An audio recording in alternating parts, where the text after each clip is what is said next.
So it's been a crazy week for me. I don't know if it's been a crazy week for all of you. It's been lots of different things that have taken place and hectic. And so today's going to be a little bit of a different service. A little untypical, but we're going to go with it. There was a few things that Walt said in his Kavanaugh that I had to come up and write down, because he said something that we forget, right? And that's, how often do we forget things? I mean, how often does your wife ask you to do something and then you come home and you're like, shoot, I didn't do that, right? Forgot to do that. Or you ask your kid to come home at a certain time, they're like, oh, I forgot, sorry. Whatever it is, we always seem to have short memories. And one of the reasons that Walt pointed out is why we have these regular ceremonies over and over and over is because we just forget all the time.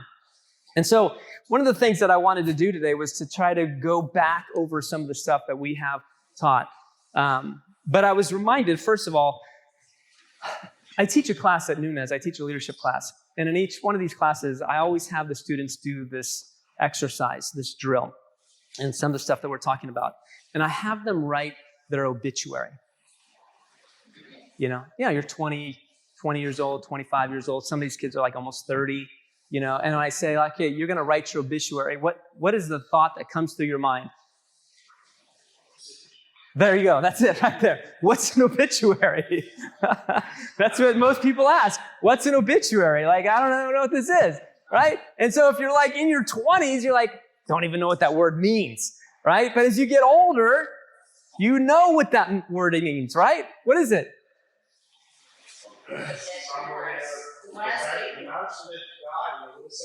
It's the summary of your life, right?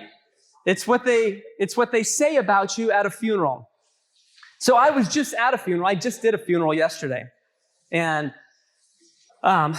Barry Lemoyne's dad passed away. And so I had to do part of the ceremony, and Barry got up and he did the eulogy. And the funniest part of, Barry's always funny. He can make anything funny, the darkest things.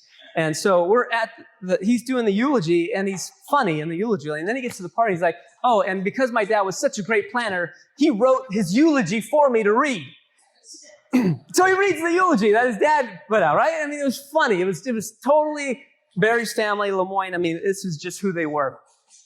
And it reminded me, because in the class, the reason I have you write your obituary is for what reason?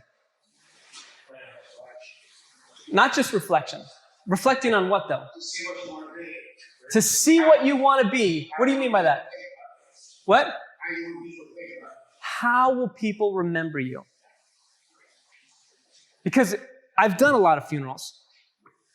And at almost every funeral that I've ever done, do you know what people talk about? Let me step back. Do you know what people don't talk about? What? Sometimes the bad stuff comes out. But what else? What do they never really talk about? Where you worked, how much money you made, how much assets, all the toys that you have, all of the stuff that people have to sift through and get rid of now. Nobody talks about that stuff. Why? Because it doesn't matter. What do we worry about on a daily basis? A lot of times, the stuff that doesn't matter. And what really matters and what people really talk about at your funeral is your character. Who were you? Were you a generous person? Were you compassionate? The stories are the greatest thing when you have people come up and tell stories of how the person that is deceased impacted your life. The worst funerals that I've done are the ones where the family comes up like, hey, we don't have anything to say. Can you just do a quick thing for us and we'll get out of here? I've done those. Yes. And I'm like, well, share some stories with me. And they're like, we really don't have any. And this guy's died at 86. What do you mean you don't have any stories? No, he wasn't really, And at that point, he probably wasn't a very good person. And so the reason I have a 20-year-old think about this is because you have to begin with the end in mind. If you want somebody to say these things about you when you die, it begins today. The way you live your life today will determine how you end up in the future. If you want to be known as a person of compassion, learn to be compassionate. If you want to be a person that's known for your generosity or your patience or your forgiveness of people, it begins today. You don't start to forgive people at 80. It doesn't work that way. But we forget these things because we get consumed in life. The life consumes us, and I got to do this, and I got to be on time, and I got to do this. And we get so consumed that we forget what's really important in life. And so as I was thinking about Genesis, we just wrapped up Genesis 1, 2, and 3. It took us what? Judge, it took us 3 months to get through 3 chapters, right? Maybe more than, maybe 4 months, something like this. We take our time in here, right? But in a 3-month period, what did you learn? What did you retain? I have these questions. Rustin said, hey, I want you to be short today because I didn't get my Diet Coke. So this is what I got, Rustin. I got 1 page. Usually I got 5. I got 1 page, but this 1 page is dependent upon whom? Today, it's dependent on you.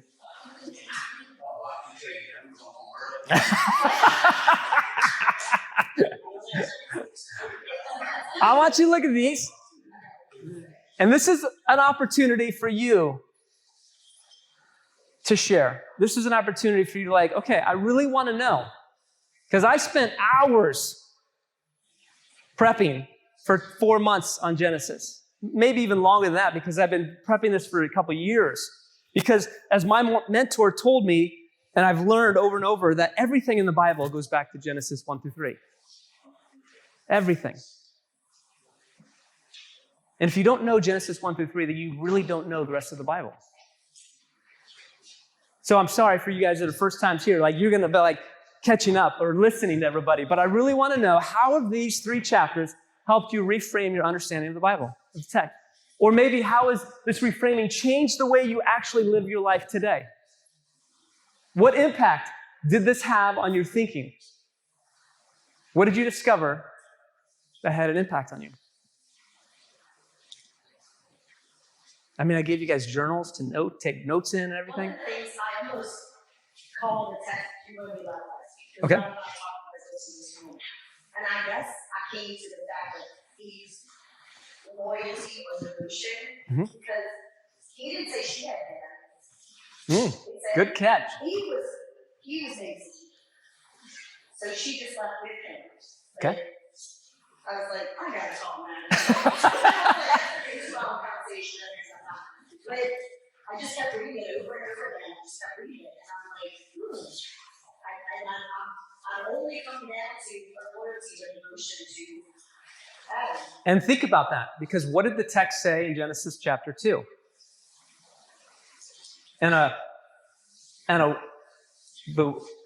What is it, 2:26? What does it say? No? Yes. 2:20. No. And a woman shall leave her family and be united and become 24. Echad. They shall be one. How do you not interpret that? How do you apply that to your life? Well, I'm going to go back to what we went a little earlier. We were talking about the conservative answers. Right.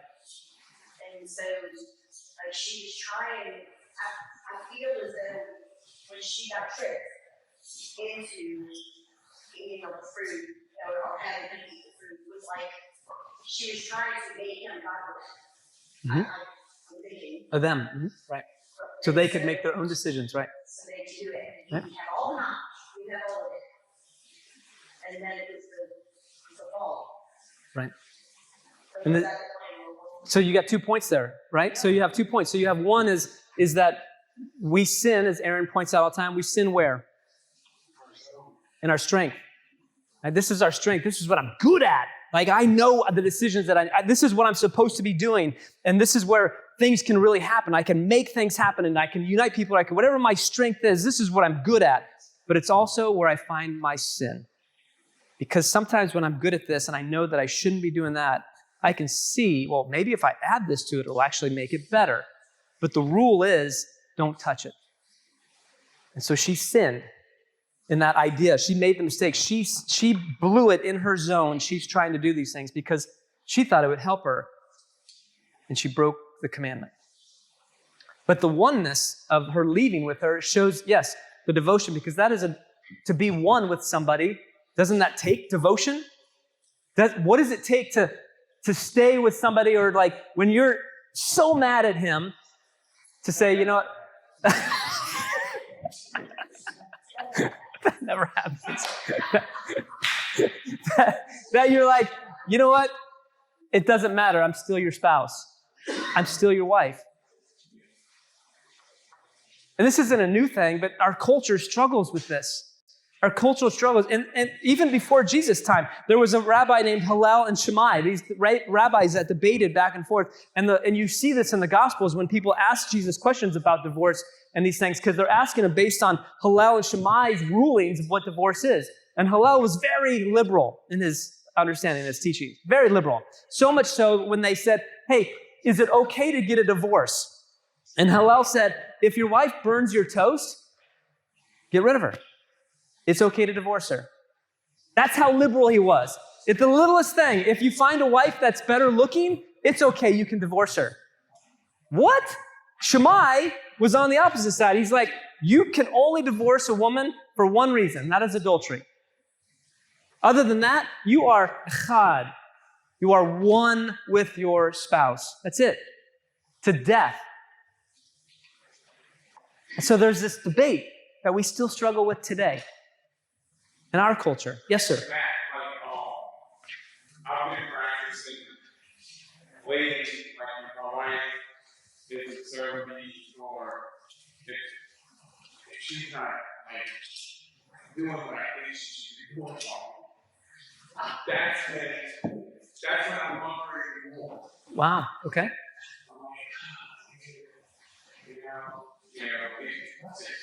she's angry about something. I'm like, I can't get mad at her. I have to love her even more.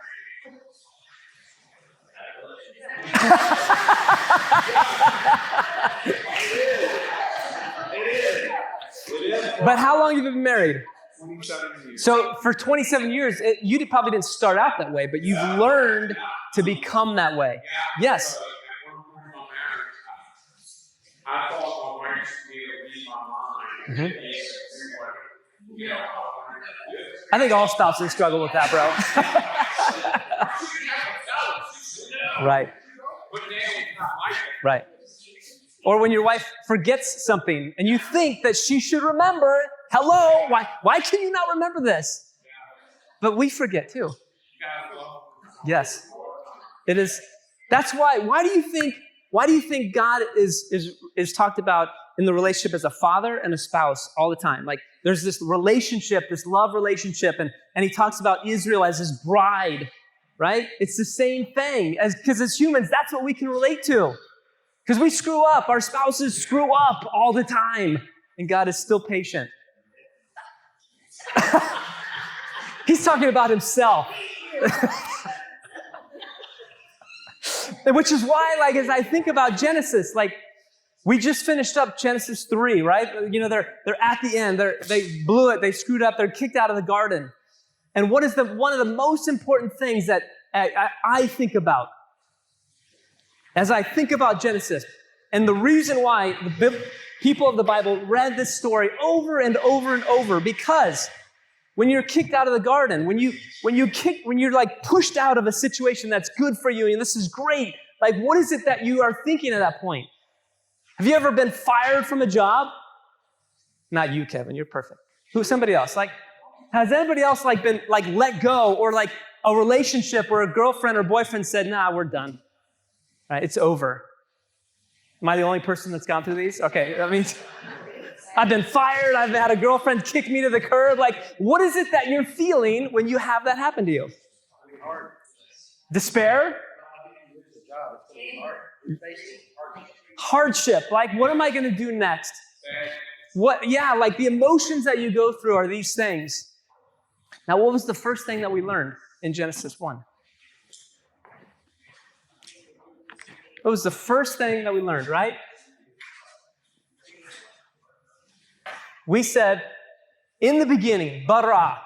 In the beginning, God created the heavens and the earth. The word was bara, created. And we said, wait a second. The rabbis, one of the rabbis, I can't remember, years ago, 2,000 years ago, said, hey, this is translated wrong. It's not bara. What is it? It's bro. Bro. Not bara, it's bro. That's what the word should be translated as. Because the A's are just inserted. They're the vowels. We don't know what the vowels were. It's just BR. ING? Creatine.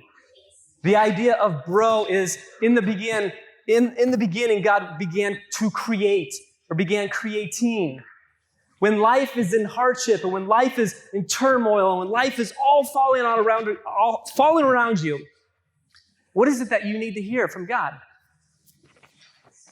That it's created, this is your path in life, and sorry, the stars are written, this is where you live.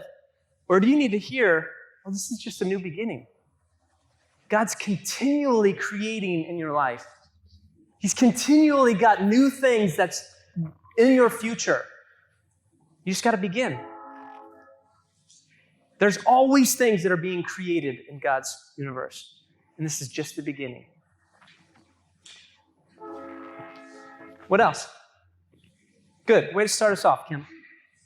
What else? Yes, sir. Last thing you said, last week, I think it was, created man in the God. Yeah, that's a controversial one, right? We always think in the Christian paradigm, like, oh, the serpent is this devil and this evil, and like they blew it, and this is the sin, and now you're all toast forever, right? And only one thing will make you change. But maybe, as Kim pointed out, or as Deb pointed out, who put the serpent there? Who created the serpent? What was the serpent's role? Maybe the serpent's role was to help push us into the next thing, so that we could not just be content with where we are, like, oh, look what God created. We can just sit here and be content. Maybe God had to push us out so that we could be reminded that there's more to be created. There's more for us to do. Why did that impact you so much? Well, say this is the last time you go back and talk about it. But we just want to have to split this better out. You talk about that the serpent was the Messiah. If you take it back to where you ended up, and we need to think about that, the serpent was actually in one way good. A Messiah, you mean. Not the Messiah, but a Messiah. Yeah. I mean, I could see how he gets there. It's somebody that has to push us out into something better. Yes, I can see how he could potentially get that. I'd have to look more into that. Interesting. What'd you get, please?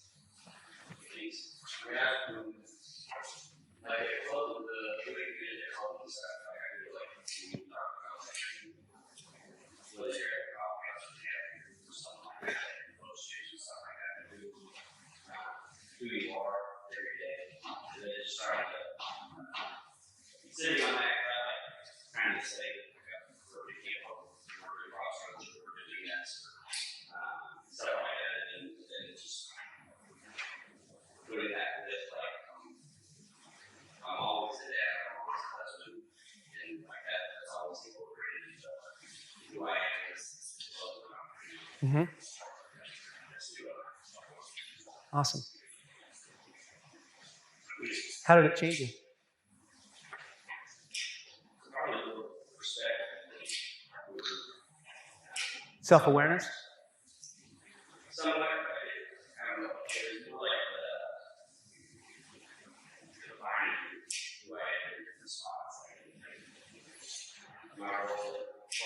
something to do with our religion. It's not necessarily. Okay. Okay, that's good. Still stewing. What do you guys? Go ahead, John. I know you got a thought. And this might say, so, this is, you know, I don't know, everybody just had a hard attack in 2022, and since then, I've reduced my sugar intake drastically. So, like, this past week from Mardi Gras and week before Lena, I mean, yes, I was on my hustle and cheating. So sometimes I would use the cheesecake as an app. Don't touch it.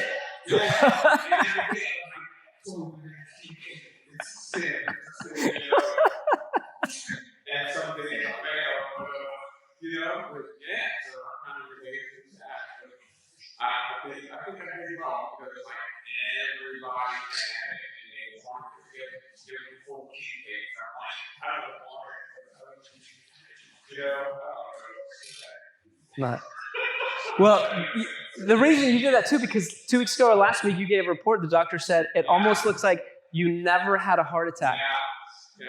which is a miracle. The radiologist over there, she is like, you know, she said, I've seen thousands of these, and she goes, I've seen nothing wrong with your arm. And so, I just gave up on God. Yeah, that's huge. Awesome. But it's like, you know, they're in the garden and everything's perfect, right? Everything's working. But in my life, there's been times where I think to myself, how could A be better than this moment right now? How could A not the first time I went over there, there's nothing that says I have a picture of me holding her. And it's like, you know, the movement of the picture. I go like this, and I look at my sunset, and I'm like, oh, look at my son, and I'm like, I can just see in my face, and I can go right back there. And I think to myself, how could anything be better than this? And I'm like, God will do it. And it has nothing to do with the zero anything.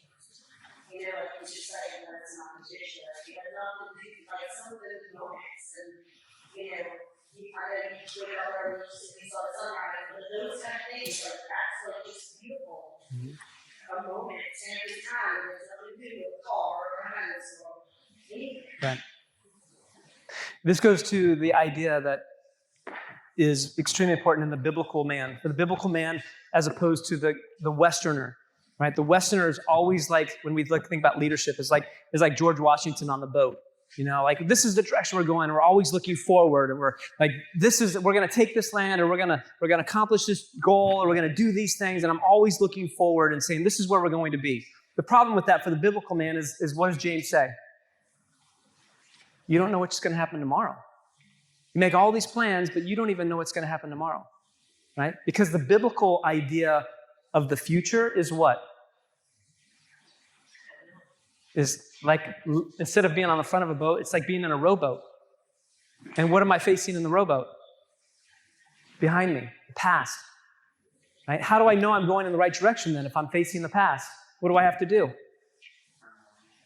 Well, think about it. If I'm in a rowboat, have you ever been in a rowboat before? You turn around, what do? You dig the paddle in deeper and you turn the boat, right? So you can't turn around like that, otherwise you're going to be like turning around constantly, like your boat's going to be all over the place. You got to have a reference point. What reference points? And it can't just be one reference point. There's got to be multiple. You can't just have one, so you got to line up the reference points. So what are the reference points in your life? Well, hopefully, part of one of those reference points is this. Hopefully, one of the reference points is like to remember, hey, God's still creating. He's not done, right? The whole thing, Genesis 1-3, there should be several reference points in there to remind you, this is what's important. This is truth. This is the truth of my life. This is the truth of what God's doing in my life. And then it's to remind those points of like that moment that when you had with your grandson. That is a moment that you point in your life. A heart attack. You put that in there. This is a reference point. It's in there. This is the direction I'm going because this reminds me every day not to eat that sugar, right? Or why not to do these things. Is you connected the sugar and the apple, right? Those are reference points. What reference? Say that you call, that you know, those moments where you're with God, you're really one with God. Those moments like you talk about. Right. Right. They all are. And Heschel talks about that. That's one of the parts of faith is awe. Once we lose the awe of this world, we lose our faith. Do you have awe and wonder in your daily life? Or is it so monotonous and so rigid and so this and that, blah, blah, blah, blah, that you can't even see the miraculous things that God is doing around you? I think it's probably the aspect of achievement. You know, if you're not achieving something, you know, the way we've been raised. That's a Western idea. I know, it's so wrong. Oh, You sit bro, I'm in a moment of vulnerability. You know what my greatest... I'm going to lose it. I don't know if it's the right word. Guilt, failure, my greatest feeling of failure. I come from a church of 50,000 people. I go home every year and there's 12 campuses. There's thousands of people that come to these churches. Sometimes there's like 15 people here. You want to know what it feels like to be a failure for 18 years? That's how I struggled for years. And it's not because it's true, but because in our Western society, that's true. But I have to be reminded, and Aaron does a good job reminding me, we have these conversations together and other people remind me, like, has what we've been doing, has it not impacted your marriage and your life? Your marriage and God has put me here for a reason to do certain things. But I compare myself to this. Don't we all do that?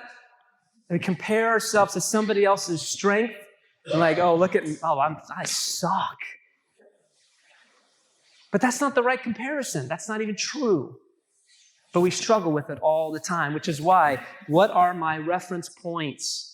Are my reference points based on something that is created by the world, and the world says this is what's important? Whoever dies with the most toys wins, right? Or is my reference points, what have I seen God do in my past? What does God's word say to me? What is he directing me to and leading me in this direction? But you know what, man? Where you say you know, like failure, where I get like this impacts me, and believe me, I share, and people see. Yeah. You know, I mean, yesterday, one of my customers, I was doing a pickup, and I walked up to me and said, hey, can I ask you a question? I said, yeah, fuck, dude. He said, why do you say so? And I was like, it's hard, man. It's hard, but you have to surround yourself with the right people. And like I told him, and I was just having a heart attack, just totally overtaken by it.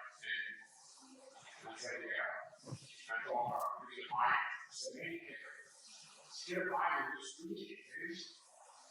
You know? And he was telling me about, yes, Brian, the path of religion and fruit. I said, no, put that to the side.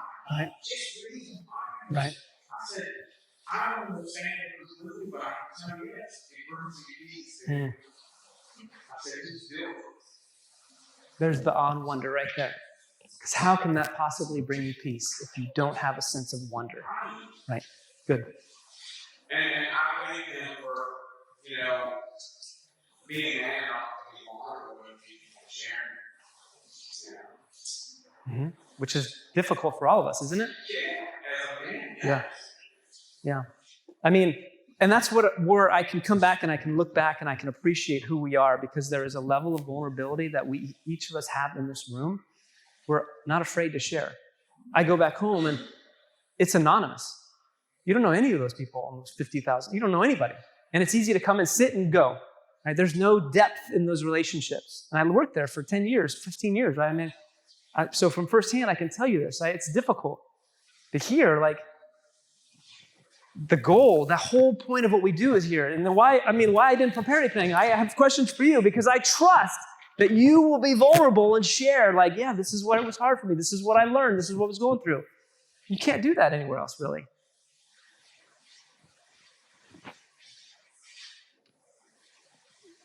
Other than these questions, next slide, Q&A. This is for you. Over the last 3 months, what did you question? You started it out. You had a question about Eve. What else? Story is You question that? Or what's your question about that? we talked about that. The story is for the Israelites after leaving Egypt. That's the first time they heard about Genesis. Mm-hmm.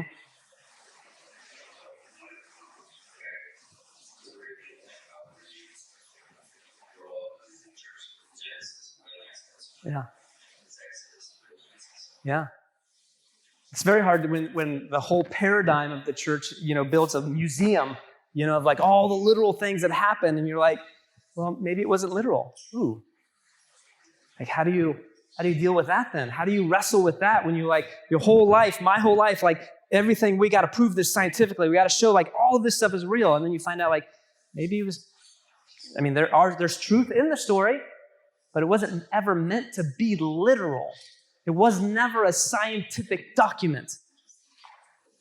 We try to insert our Western view into the Bible as opposed to just allowing the Bible to speak to us in a story and to impact our lives. And how often do you read stories that you're reading with somebody else or hear a story that you're hearing from somebody else and you hear different details? And you can be hearing the same story and you drive away and you're like, oh my gosh, I can't believe he said this. And you're like, I don't remember that. He said this. And you're like, I don't remember hearing that. Like, we hear different things. That's why stories are so powerful. That's why you can read this story over and over for 80 years and get new stuff out of it. Because it's a story. If it's a scientific document, it's freaking boring. Is anybody in here like science and chemistry and biology? One, right? You're a doctor, right? Not too many people like that stuff. But in a story, you can read it over and over and over. Romeo and Juliet, Shakespeare was so popular. Why? Because his message spoke to thousands of different audiences around the globe. That's what this is. It's a story that is meant to impact your life and change you. Not once, but every time you read it, it's supposed to change you. I just watched that creating this scientist. They don't necessarily say it has to be perfectly factual, but that modern science doesn't support any of the theories. Like evolution, there is no reason Right. that connects any species together. The Fox record is no connection that evolution ever had. Mm-hmm. And then hopefully for years, this one guy suggested this and no, not knowing it, prove it. Yeah. Yeah, it depends, but there's no conclusiveness, right? And my point isn't to say that it can't be literal. I'm not saying that there's not truth in the original story. Of course there is. We took a whole class at LA Bible, like we went through, like you can show like there is truth in this stuff.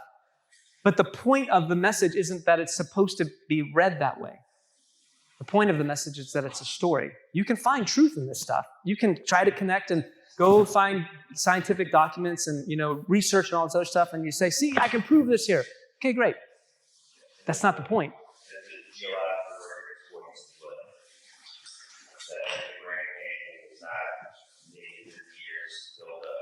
Yeah, I've seen a whole bunch of different documentaries on that for years, especially growing up in the church. Like, there's always been those. Sure. Yeah. Yeah.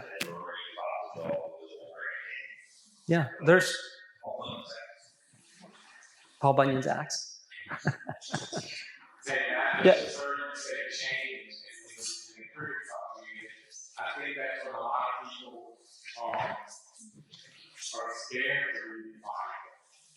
because it's going to change them, and you don't want to.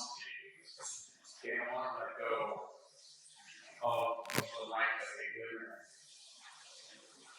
They're scared. Who likes change? I mean, don't we live in a society that doesn't like to change? And why is that? And here's the really important point of that. Why don't people like change? No. That's part of it, but that's not the real reason. If you peel the onion, what's the real reason why most people don't like to change?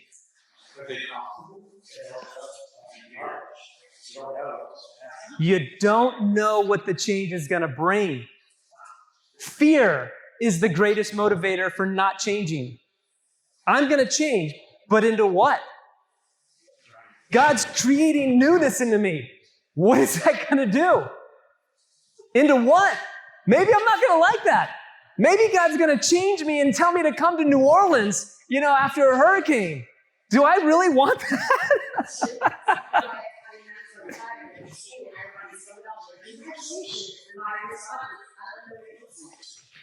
Fear. Right. Change. Right.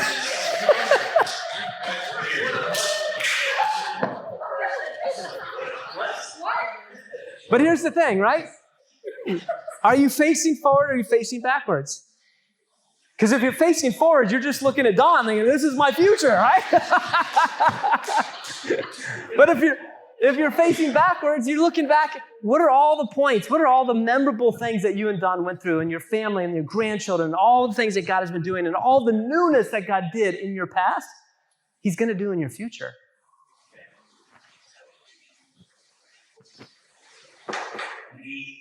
He's going to wait you up some kind of way. And isn't that a joy when that happens? Isn't that the miraculous thing that we want but we're so afraid of? And we hold ourselves back from this greatness because of our own fear. Maybe that's why Adam and Eve were forced out. I was just going to say that. Mm-hmm. Shame. I think we don't know what's in it, so we're like putting the fire, so to say. Yeah. So, you don't know how strong you are to each. Have you ever seen Glass Made? Anybody? Yeah. What do they do? Yeah. And it's so hot that it has to be shaped. And if it's not done right, they got to put it back in. Isn't that like life? God is like the master creator, and we are like glass. And sometimes He has to put us in the fire to reshape us. But nobody likes the fire. But you can't be who you were created to be unless you go through the fire. Right?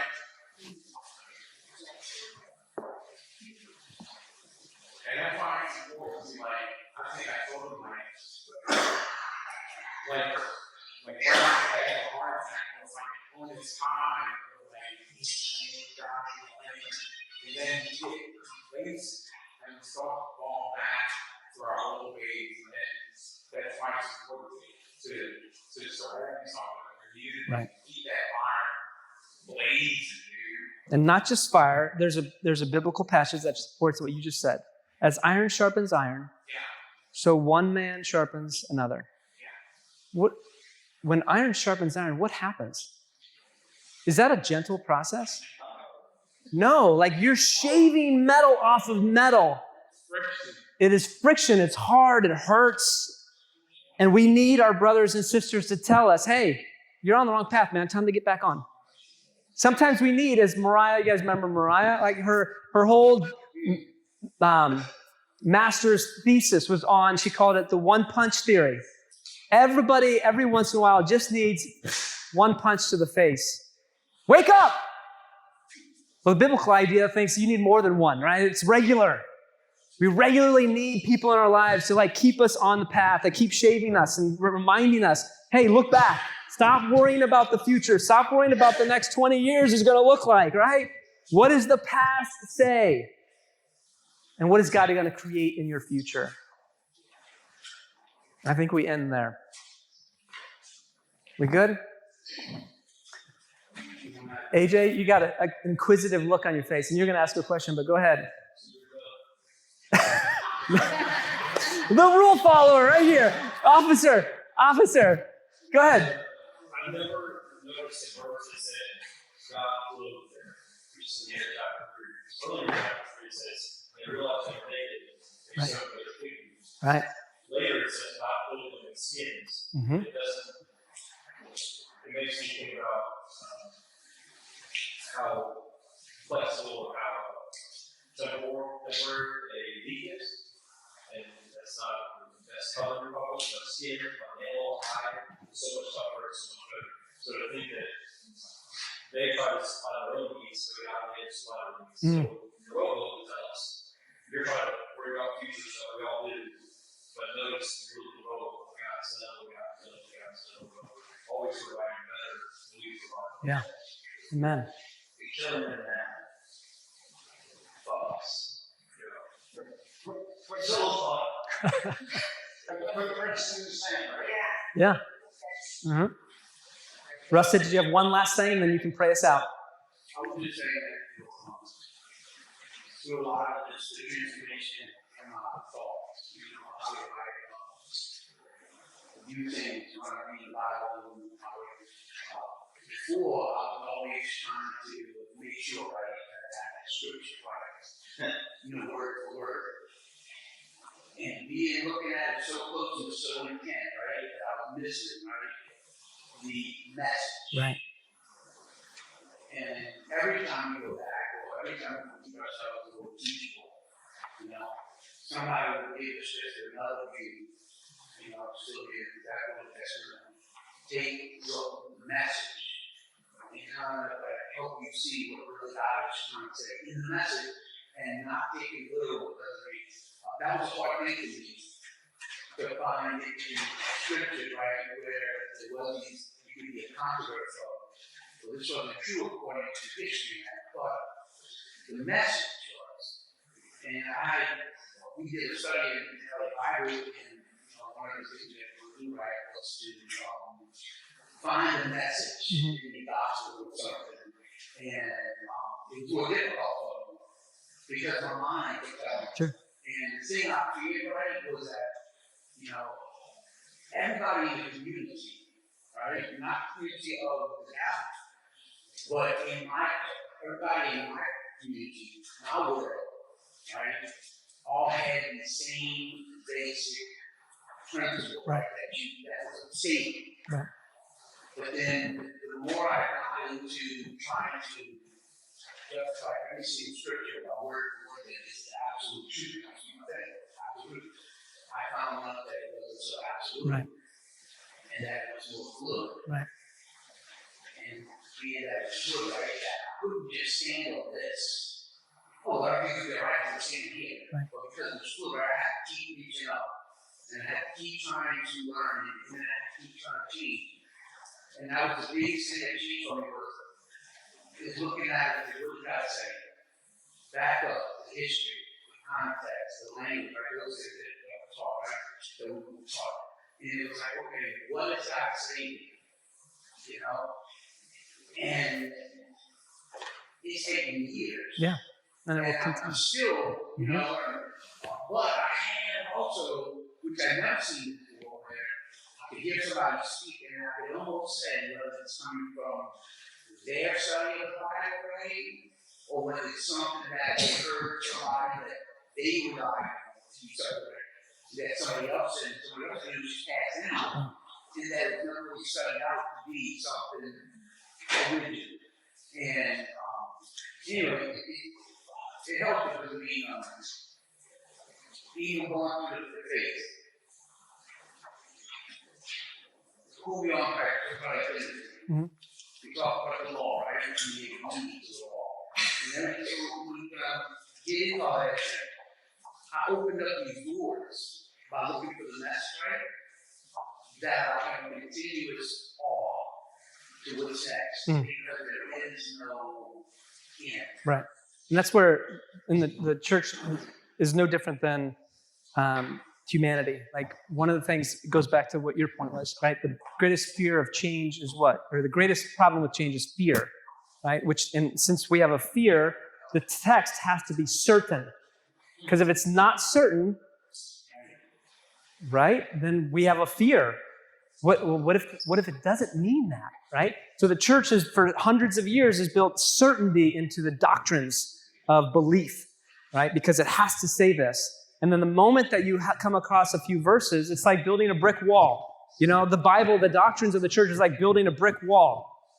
Well, once you start to pull out a few bricks, what happens? It could fall. And what have we learned? The text is more like a, you know, what are those bouncy things you jump on? A trampoline, right? It has springs. It has movement, right? It has flow to it. It has depth to it. It has rhythm to it, right? It's very different than a brick wall. We're not going there. Quick. Yeah, quick. Yeah. But everybody else in the church, like 80% of the right, we would have a different view. Sure. Which is okay. Perspective. A good perspective. You will try to talk about this to them, and they can't even begin to comprehend it. Right. But if they have a need, That's what I was gonna say. then they come to They you. call you for the expert, they call you for the Right. So, Yeah. I'm saying that's But that's okay. But that's what influence is. Influence takes time.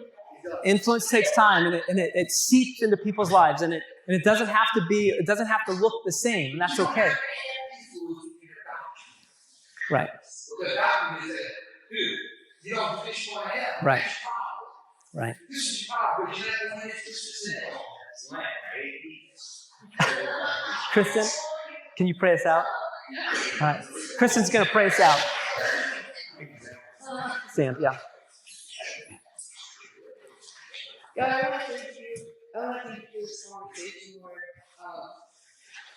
God, how blessed we to have people to just be vulnerable with each other, be vulnerable with you, God, to dig deeper. God, just like we talked about, this is special.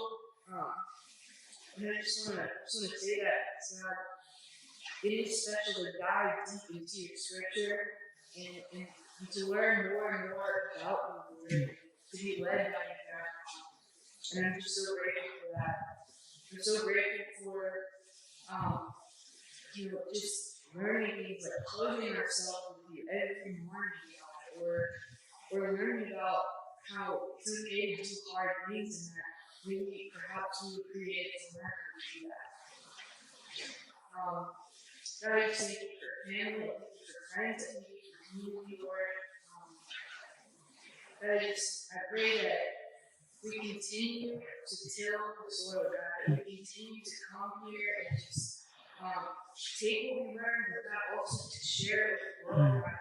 Ultimately, this is what He told us to do, God, to share it. The person in the grocery store, and not as a means to have an agenda, but to share your love. God, I just thank you so much for your love. I thank you for transformation, God, even when it's hard. And I thank you that every moment of every day, we can just turn to you, God. We can just repent and just turn to you. And I just thank you for that. And Lord, I just pray for any brokenness in this room, God, that whatever's going on in our circumstances, Lord, that we just give you praise, we give you thanks, God, that we focus our perspective on that, Lord. We focus on all the moments on our chest, God, that you met us, God, and we felt one with you, or whatever vocabulary you can use to describe ourselves, God. I thank you for it, and I pray that we do look back on those moments in our own lives, in the scripture, God, and we ponder on those things. Thank you for that. And I just pray that we stay focused and Amen.